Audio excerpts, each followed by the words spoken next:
السلام عليكم ورحمة الله وبركاته. ازيكم يا حبيبات؟ عاملين ايه؟ يا رب تكونوا بخير. النهاردة فيديو جديد هتكلم معاكم عن الحاجة دي أثرت فيا أنا شخصيا، وحبيت إن أنا أقولها لكم علشان تكون سبب في تغييركم، وسبب إن انتوا تغيروا من حالكم إلى حال تاني خالص. لو حاسة إن حياتك متلخبطة ومليانة مشاكل من غير سبب، وفيها تعب وتوتر ومتضايقة، وفي سبحان الله يعني حاسة ان مفيش بركة كده في حياتك او في يومك، مهما بتشتغلي مهما بتعملي انت حاسة برضو ان انت في ضيقة او خنقة موجودة معاكي. النهاردة في سر في القرآن، سر اسمه سورة البقرة. اللي يعرف قيمتها عمره ما هيسيبها، لأنها فعلا بتقلب الموازين، بتغير الحال من حال لحال تاني خالص. سورة البقرة هي حصن وبركة وشفاء من كل شر. يعني اللي يواظب على قراءتها ربنا بيحصنه من السحر ومن العين من الحسد، لأن النبي صلى الله عليه وسلم قال: اقرأوا سورة البقرة فإن أخذها بركة وتركها حسرة ولا تستطيعها البطلة. وطبعا البطلة اللي هم السحرة. في ناس كتير بدأت تقرأ سورة البقرة كل يوم، وفي بيقرأها كل 3 أيام، وكلهم شهدوا إن حياتهم اتبدلت.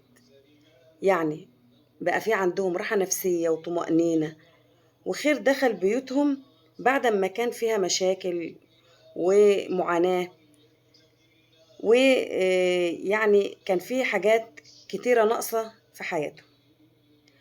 سورة البقرة كان لها تأثير كبير على اللي بيقرأها. وهنا معانا قصة لواحدة بتحكي إن هي سورة البقرة كان لها تأثير عليها وعلى بيتها. بتقول إن هي كانت دايما بتتخانق مع جوزها من غير سبب، فلما سمعت الحديث بدأت تقرأ سورة البقرة، وبعد أسبوعين بس بتقول إن البيت اتغير، بقى فيه هدوء وسلام وراحة نفسية يعني عمرها ما حست بيها قبل كده. وما كانتش يعني تتوقع إن ممكن حالها يتبدل من حال لحال كده. طبعا القرآن كله شفاء، لكن سورة البقرة فيها أعظم آية في القرآن، وهي آية الكرسي. وفيها آخر آيتين اللي قال عنهم النبي صلى الله عليه وسلم: من قرأهما في ليلة كفتاه، يعني كفاية من كل شر وهم. ابدأي النهاردة حتى لو صفحة واحدة، لو هتقرأي صفحة واحدة كل يوم اقرأيها بنية البركة وبنية الفرج، وبنية إن ربنا سبحانه وتعالى يبدل حالك من حال لحال أحسن من اللي انت كنت فيه. وساعتها هتشوفي بنفسك إزاي ربنا سبحانه وتعالى بيبدل من الضيق للسعة، ومن الخوف للطمأنينة. سورة البقرة مش مجرد كلمات، دي حياة ونور وبركة من رب العالمين. هقولك على حاجة، ودي حصلت معايا أنا شخصيا، إن انت لما هتبتدي تقرأيها هتحس إن هي تقيلة أو طويلة، لكن صدقيني ابتدي فيها، ويعني حاولي تجاهدي نفسك. لما هتتعودي عليها هتحسي ان هي مفيش اسهل منها. لو انت مش هتقدري ان انت تقرأيها كل يوم حاولي تقسميها، اقرأيها على يومين او على 3 ايام. صدقيني هتلاقي في فرق جامد قوي في حياتك، ولما هتلاقي الفرق ده هتحسي ان انت لما تيجي تقرأيها هتحسي ان هي سهلة عليكي جدا. هي عادة لو انت اتعودت عليها مش هتاخد منك نص ساعة، يعني هي نص ساعة هتحاولي تقرأها، نص ساعة بالظبط هتكوني مخلصة فيها سورة البقرة. ابتدي من النهاردة وما تكسليش. افتحي المصحف بتاعك، اعملي ليكي مصحف كده معين ده للقراءة.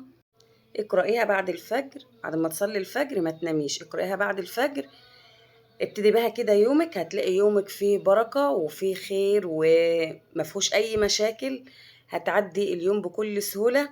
لو انت عملت كده هتحبي يومك. هتيجي اليوم اللي انت مش هتقرأي فيه سورة البقرة هتحسي بضيقة وبخنقة وهتحسي ان انت بيجيلك مشاكل من كل الجوانب.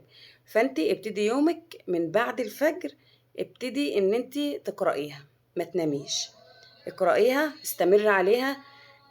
خليها كده ورد ليكي كل يوم. يا رب يكون الفيديو عجبكم، وما تنسوش بقى دوس اللايك، ولو ما انتش كده مشتركة معايا فضلا منك اشتركي كده في القناة وفعلي زر الجرس علشان يوصلك كل جديد.